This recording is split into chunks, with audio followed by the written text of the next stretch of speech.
Hey everybody, welcome to episode 12 of the Maine Morgue podcast. I'm your host, Jamie Santamore. This is a very special episode as this is our first video podcast. And I want to take a minute before I get into my topics this week and talk about Horror Pack. Horror Pack is a monthly subscription service where you can order either a 4-pack of DVDs or a 4-pack of Blu-rays. Every month you sign up for the service and it's reoccurring every month. And you can switch between DVDs and Blu-rays as much as you want, from what I understand.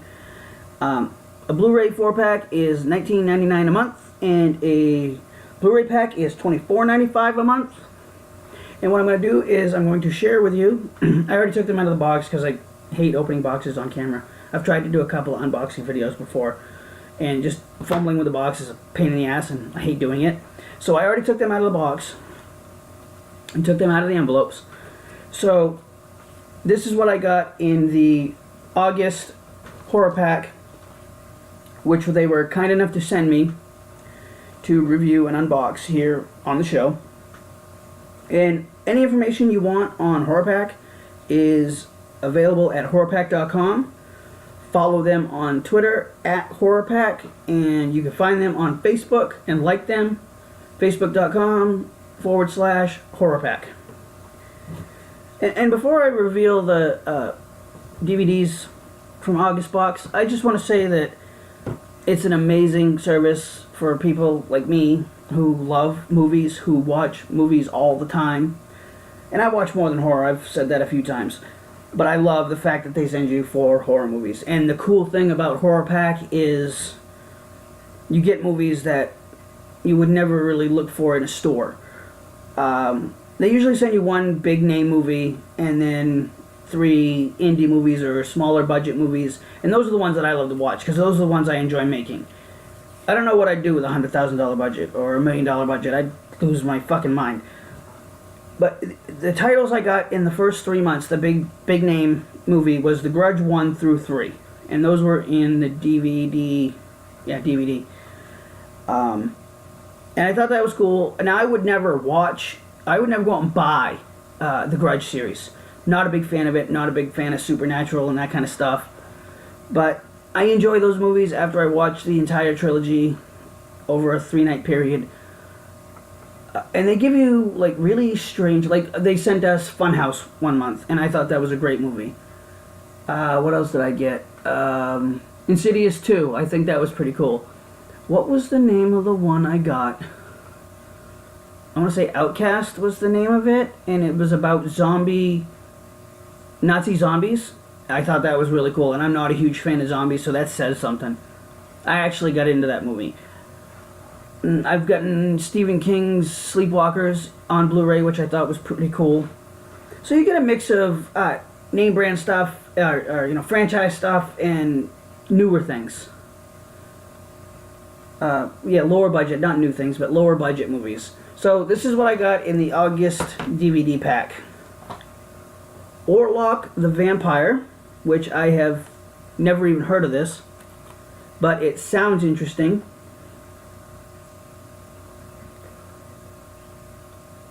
Wow. Oh, and it comes with 3D glasses. It's apparently seen in 3D. Cool. I didn't read that. I didn't see that the first time I got it. So next up we have Thirst, which is from the director of Oldboy. I've heard great things about that movie. And this is an original vampire's tale, so this should be interesting. Next up, we have Tremors. My wife has never seen this, and I call it a cult classic. Some people might think I'm crazy, which is fine. I told her Kevin Bacon's in it. You're going to love it. We'll watch it sometime. And last, for the August DVDs, we have Devil May Call, starring Corey English, Taylor Maine, and Tracy Lords. I think this movie is going to surprise me in a lot of ways. I'll be very interested to see it because I'm a huge Taylor Maine fan. So next up, I would like to open the Blu-ray pack for September. And here we go. First up, the prequel to The Thing. I have not seen this. And to be honest with you, I have a hard time watching John Carpenter's The Thing, which says something because I'm a huge John Carpenter fan. So I might give this a try. And then after I watch this, hell, I might throw The Thing in and see what's up with the movie after that. Next up, we have Hansel and Gretel. Dread Central said, and I quote, "Pretty damn good horror movie." Interesting. I haven't seen this one. It sounds like something I might like. I'll give it a try. I'll let you guys know. Next up, we have Gut, which is winner of the Best Feature in the New York Horror Film Festival, which is pretty fucking cool. It's signed by the director and is a Horror Pack limited edition. A downward spiral into madness and devastation, says Patrick Dolan of Rue Morgue magazine. That sounds pretty cool. I mean, the fact that they got the director to sign it, I think that's pretty awesome. And last up this month for Blu-rays, they said we were getting a double feature, and I'm like, oh, it's probably going to be something stupid or something I have no interest in watching. And man, was I happy when I opened Horror Pack and got this. Hellraiser and Hellraiser 2 Hellbound. From Clive Barker, of course, director, and starring Doug Bradley as Pinhead, who was originally, from what I understand, called The Priest. I've seen these two. I don't want to say I'm absolutely a big fan of them, but I like the premise. It's not necessarily a true slasher, but I do like the Pinhead character. Alright, moving on. That is Horror Pack. Again, the information on that you can be found at horrorpack.com. Follow them on Twitter at HorrorPack, and like them on Facebook, facebook.com/HorrorPack. Now I want to talk about some movies I watched this week. In segment number 2, Movie Talk. There were a couple movies I watched this week that I want to talk about, and I'm going to be giving ratings to from now on. I might have done it last week, I'm not sure. But I wanted to spice it up a little bit this week because I'm on camera and my hair is a mess. Sorry for that, I couldn't do anything with it. It's at a length where, put a hat on. First up, I watched Captain America Civil War. And I said a couple weeks ago on the show that I was very much looking forward to this movie. And I have to say, I was kind of disappointed. And by that, I mean, they should have done more with Spider-Man. And I know Marvel is somewhat taking over the character of Spider-Man with Fox's oversight into the new, I guess it's called Homecoming, Spider-Man Homecoming, which is going to be a standalone film. I thought they should have done more with the Spider-Man character to set that up moving forward. There's a ton of action in this movie. I mean, all Marvel movies are nothing but action sequence after action sequence after sequence after sequence. It was good, but not great. I did enjoy the breaking up of the team. I thought that each team had the right people on it. I thought there should have been more Hawkeye and Black Widow in their story, because everybody knows that they have a complicated past. And I think fans, and I don't think I'm the only one, correct me if I'm wrong, email me if I'm wrong, I would love to see a Hawkeye Black Widow team-up movie, because I think fans could really see character growth if that were to happen. I gave this movie a 4 out of 5 stabs because there was just a lot of stuff I didn't like in the movie, and I'm kind of getting tired of the happy-go-lucky, bright, sparkly Marvel movies. Give us something dark and gritty like DC is doing. Don't have everybody become friends at the end again just because you think that's what fans want to see. Give us some conflict. Give us something to look forward to in the next movie. Next up, I want to talk about Teenage Mutant Ninja Turtles Out of the Shadows. As a huge Ninja Turtles fan, I was very much looking forward to this. I like the fact that they added Baxter Stockman to the story. I love the fact that they finally brought Krang and Bebop and Rocksteady to the big screen. The construction of the Technodrome was brilliantly done. I'm a huge Casey Jones fan, as well as a Stephen Amell fan who played Casey Jones in this movie. I think there should have been more Casey Jones, more of his story. I don't think he should have been a cop. I like the fact that they still kept the hockey player part of him in the story. However, I think there should have been more of that. The fight he has in the alley with the Foot Clan I thought was brilliant. The way they used the hockey stick and the hockey pucks I thought was amazing. The final battle I thought was amazing. I thought there should have been more Casey Jones helping the Turtles. And I wish he would have worn the hockey mask more. Because, I mean, he's supposed to have a secret identity. You know what I mean? I mean, Bebop and Rocksteady knew who he was because he was their transport cop and all that, but still, other people don't know who Casey Jones is. Unless you go looking for him. Which, I don't suggest anybody going to look for Casey Jones, because he'll probably take your head off with a hockey stick. I gave this movie a 4.5 stabs out of 5. The only thing I didn't like about it is, like I said, there should have been more Casey Jones.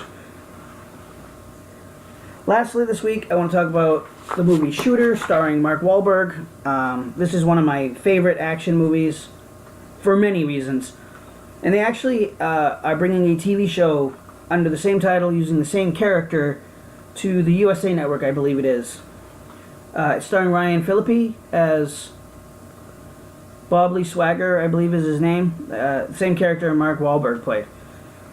I gave this movie a 4 out of 5 stabs because I love the complexity of the story. I like the fact that there was a lot of mystery to it, and the viewer had to put the pieces together along with the characters to figure out what was going on at the end. I absolutely love Danny Glover in this movie.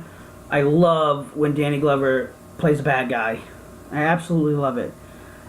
So that's all I've got for movie talk this week. Moving on to segment 3. I want to talk a little bit about casting actors, because a lot of people will ask me what I look for in an actor or actress. The casting process for me, for Wicked Chronicle Productions, has changed from Rise of Mortis to Vengeance, in that Rise of Mortis was constructed under no casting calls. I took your headshot, had conversations with you via email, and picked my cast that way. Whereas with Sins of Man 2 Vengeance, we actually had 2 casting calls, and had every actor and actress that sat down across from us read for 4, 5, 6 parts, and fit them in where we thought they would best fit, until the end when I desperately needed somebody, and the amazing Sherry Collins said, "Yeah, I can do your movie." She's in a couple of scenes. She's fantastic. I've talked about her a few times on the show. Sherry Collins is a very accomplished actress. She plays an extra in Ghostbusters. She played an extra in Grown Ups 2. She's done a mess of stage acting and a lot of indie horror. So I was very lucky and very happy to have her in Sins of Man 2 Vengeance. And I very much hope that I can work with her further in the future. But, casting is something that I was very unfamiliar with. I know who the characters are, but sitting across from somebody and reading opposite them, because that's what I did. I read opposite the character they were auditioning for, whoever was in the scene. And it allows me, as a director and a writer, to see what that person will bring to that specific character. Some characters were very easy to cast. Perfect example would be Nyssa Roberts, who is one of the detectives in Vengeance. I knew as soon as I saw Caitlin McCauley's headshot and resume that I wanted her to play Detective Roberts. She had the right look. And when she was reading the role, she sealed the deal for me because she is strikingly beautiful, but also has that something special that she can bring to the role. In that when the character is being serious, she's dead on, laser beam focused on being serious. But when a moment of levity comes, she can hit that mark too. And it's like that with a lot of the cast. We were very fortunate to get the cast members that we got for this movie. You know, when I cast people, I'm not so stuck on physical appearance. And another perfect example of this would be Bridget Keith as Jennifer James, or JJ. She has played JJ in the first 2 films in the trilogy, and she will be returning for Tribulation to wrap up the series next year. Excuse me for a second.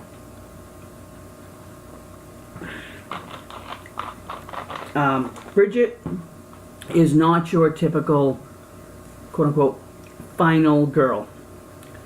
She's not 5'4", 110 pounds, sandy blonde hair. You know, the typical Alice Hardy would be a good example. Or Nancy Thompson. She's against the grain, and that's what I wanted. Even before I gave her the role, because there's a long, drawn-out story that goes into this. Basically, I had cast a woman to play JJ, and for unforeseen circumstances, she didn't work out. And at the last table read, I said to Bridget, I go, would you be interested in playing the lead? And of course, what actress is going to turn down the lead role? She took the role. She's an amazing actress and takes direction very well. You know, like I said, I don't get hooked on my character's physical description so much, or their ethnicity. For example, I had 2 characters that I had written in Vengeance. Excuse me. And they were supposed to be Asian girls. Asian college girls. I had 2 Asians tell me they were coming in for an audition. Neither one showed up, so a year ago I would have panicked. But I just rewrote the roles, okay? So they're not Asian. No big deal. It's not like either one of them had, you know, Japanese names.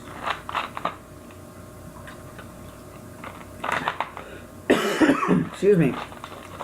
There's something stuck in my throat.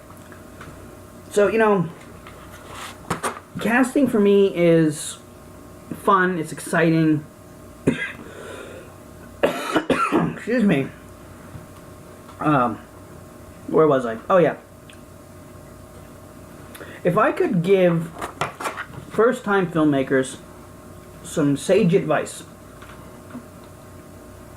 it would be that keep your mind open. Don't be so dead on with your characters. If you're looking for a brunette and only blondes apply, make the adjustment. Yes, I try to have blondes, brunettes, redheads in my movies. But if it doesn't happen, it doesn't happen. There's not much you can do about it. Do a quick little rewrite and just move on. You know, don't get hung up on that stuff, because you'll be surprised what you can get when you tweak it just a little bit. Okay, that's all I got for segment 3. Segment 4 this week is stereotypes and tropes in horror. And I've touched on this a little bit here and there on the show, but I'm going to get right into it now. And this is going to be a whole segment devoted to this subject. And right off the bat, I'm going to tell you flat out that I am very guilty of using the standard slasher movie characters in Rise of Mortis. And I'm okay with it. For those of you that don't know what the stereotypical characters are, I'm going to give you a little knowledge here. The wallflower / final girl, she's usually a virgin. The cheerleader / slut.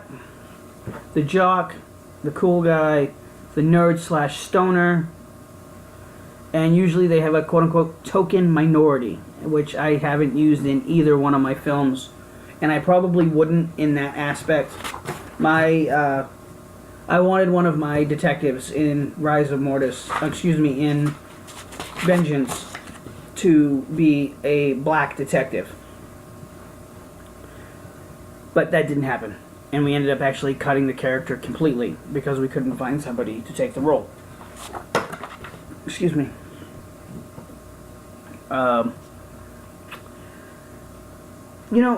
These types of characters are important, being the stereotypical characters, because they're your victim pool.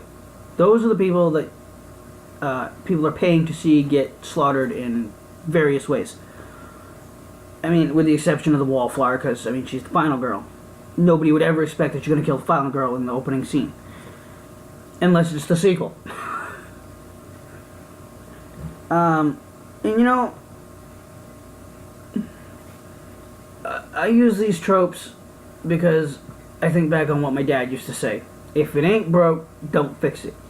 These tropes work. That's why they're in almost every movie. Whether you want to admit it or not, they're there. One of the things that I don't throw into my movies just for the sake of it being there is nudity.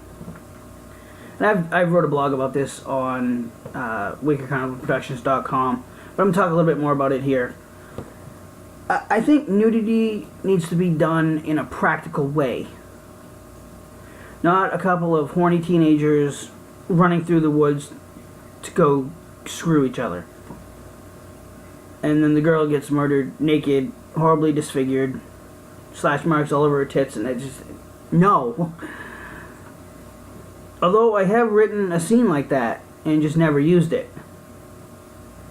Nudity in my movies comes with somebody in the shower, someone getting dressed or getting undressed, because it makes sense that someone would do that.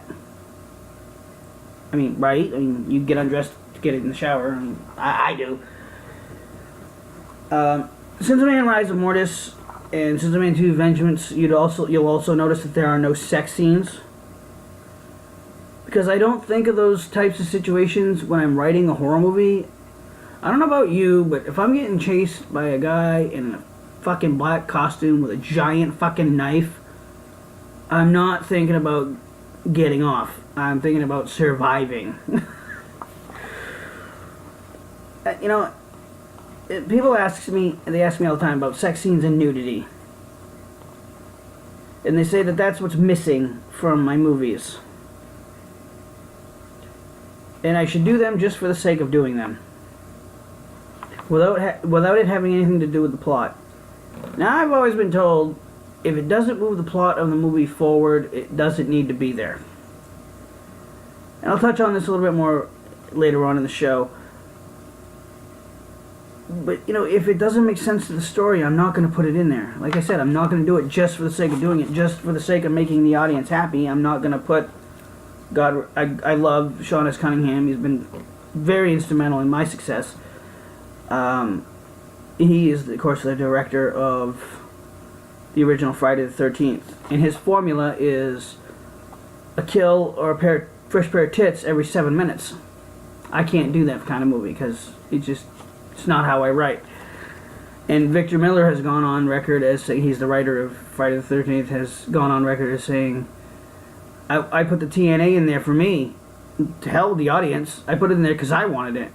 Well, I don't want it, so I'm not going to put it in there. There's, porn for that if I want to watch people having sex in strange places. Which I don't.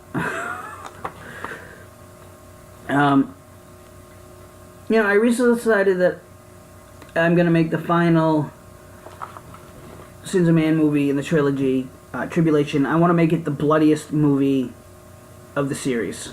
And I think it needs to be, because there's a slow build-up from the beginning of 1 to the end of 3, right? I mean, that's what trilogies are. And you fans have been asking for more blood, and I recently discovered the cool effect of blood splatter. I talked about it last week when I reviewed Rob Zombie's 31. There's something very powerful about watching somebody get hacked to death and blood splattering on their face or the wall or the floor. it's very powerful to see that. And I think I'm going to start incorporating that in all of my movies. Well, horror movies anyways, because I have other projects that are non-horror, which I can't talk about here because this is horror. So Blood Splatter is something you guys can look forward to in Sins of Man 3 Tribulation. I'm going to work on the technique of how to make it happen and all that fun stuff. So moving on to segment 5 this week. Features and short films. For those of you who follow me on social media, you guys know that I've written 15 screenplays for feature-length films. A 10-episode web series, which is coming in the coming years from Wicked Carnival Productions. And I've recently decided to try my hand at short filmmaking. Features are 90 to 120 pages. So 90 to 120 minutes, usually. The web series was a challenge for me to write because each episode I designated was going to be between 16 and 20 minutes long. But this short film is proving to be the most difficult thing that I've ever tried to write. Because you're looking at 30 to 35 minutes of film and leaving 5 minutes for both beginning and ending credits. If each film, a short film has to be, according to the Academy, has to be 40 minutes including all credits, which I think is very difficult to do for somebody that has only written feature-length films. Has only made feature-length films. I've written, like I said, the 10-episode web series. I have a title, a story, and characters for this short film. But I feel that there are too many characters on one hand, and on the other hand, I think I can find a place for them within the story. But again, I only have 35 pages to work with. That's my maximum. Because I figure 5 minutes of credits with the small skeleton crew we have on production for any Wicked Carnival Productions project, we can fit those in pretty quickly. I was talking, I'm going to mention Bridget Keith again, because I love my B-Dog. She's my homegirl. I was talking to her the other day, and we were talking about having the guts to branch out into other areas. The ones that you're not comfortable with, because it does, in the end, make you a better artist. Bridget is a very talented artist. She's good with music. She is good on stage. She's learning to get better with film, and she's an amazing painter and drawer. So she's branching out. She's going back to school to better herself, which is amazing. I'm so proud of her for making that decision. I want to clear something up. I'm very happy making feature films, and I'm not going to stop making feature films. I want to make the web series because it's a challenge, it's something new. I want to do a short film because it's a challenge, it's something new. And if it's something I can get good at, both writing and directing and shooting that style of film, or that format of film, it's something I'd like to continue to do. Because I think short films are amazing lead-ins for a feature film project, or even a web series. To wrap up this segment and close out the show this week, the next three projects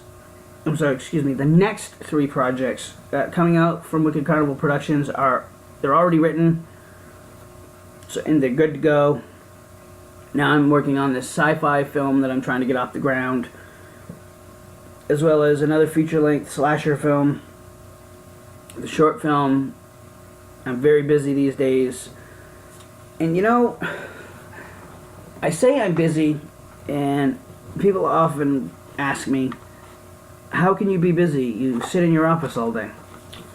Well, I'll put it to you like this. I run 2 websites, 4 Facebook pages, 3 Twitter accounts, not including my personal account. I write 2 blogs every week. I try to write 2 blogs every week. I'm doing phone calls, emails, handling business. I have my own personal life that I have to attend to. I have a beautiful wife and 3 amazing children. And they're a handful, because my 3 children are autistic. So I have people in my house every day. I have their in-home support workers in my house every day, which cuts my work day from 9 to 5 to 9 to 3. Take an hour for lunch, so you've got not a lot of time to do some work in. So I work at night. I mean, I'm filming this very early on Tuesday morning. And people think that all I do is write. And writing is a huge part of my life. It's a huge part of my day. But there's so much more that I do, and I do it all on my own in this little bit of space in my house. I don't have an office. I have a home office. I have a cell phone here that does all my business stuff. And I don't want people to think that I take this lightly or my level of success lightly, because I don't. I'm very pleased with what we've done. Can we do more? Hell yeah. Have we hit the glass ceiling? Fuck no. Last couple of days I've been getting a lot of negative emails, a lot of negative messages, basically saying that I should pack things in and get a real job, is basically the consensus of the last one I read. And I've been out of mainstream work now for, I want to say 5 years. Do you know how hard it would be for me, being my own boss for the last 5 years, to go into a convenience store or a fast food place or a retail store and take orders from somebody else? Anybody that knows me knows that that's a bad idea. When I worked retail, I didn't like taking shit from anybody. Which is why when I quit that fucking stupid job and started Wicked Carnival Productions, I said, I'm not going to take orders from anybody. I'm going to do things on my own terms. I'm going to find people that want to do things the way I want to do them. And this stance has softened in the last few years, thanks to Chris Fife, who's teaching me how to be a better businessman and to make decisions that are best for business. It's my dream. And who can get up every morning, throw their jeans on, put their shoes on, go to the office, my home office, and say that they're doing something that they love? My grandfather, God rest his soul, used to say to me all the time, if you can find something you enjoy to do, you'll never work a day in your life. And Gramps, so right. I don't feel like I work for a living. I have fun. I sit in my office and I think of creative ways to kill people. Some might say I need mental help. I'm still on the fence about that. I could probably go make a counselor a shit ton of money. But I'm not gonna. Because writing this show is therapy. Watching my movies is therapy. I've just got 8 brand new movies in the last 2 days that I can watch. So, I was actually nervous about doing this video. And mainly because I was nervous. I was scared. And I don't like talking to the camera, which is why I do an audio podcast. It cut off my last section of notes. Son of a bitch. My printer is fired. Okay, I need a new printer. Anyways, I'm going to wrap this up. Thank you guys so much for watching this show. Thank you guys for listening to the podcast. Let me know in the comments below if you like the video aspect of it, or if you just simply want me to do the video part of it to do the unboxing every month. Once again, horrorpack.com if you're interested in a monthly subscription box with 4 DVDs or 4 Blu-rays. You can go to horrorpack.com to check out the options. They have options for 1 month reoccurring, 3 month, 6 month, and I want to say there's a year package that you can buy, and with each upgrade you do, you save a little bit of money. I think for the 1-year subscription, you end up saving $27 or $28 total, which I think is brilliant. So I'm going to wrap this up. Thank you guys so much. I really appreciate it. I love doing this podcast. I will continue to do it on video if you guys so desire it. If you just want to listen to the soothing sound of my voice, I'll go back to the audio. Please like this video if you've enjoyed the show. Subscribe if you want weekly videos from me or audio podcasts from me. I do plan on opening a separate section for the unboxings if you guys don't like it that I do it on here on the podcast. You've been watching the Maine Morgue. Take care, everybody. I will be back next week with another episode. Stay humble, stay hungry, everybody.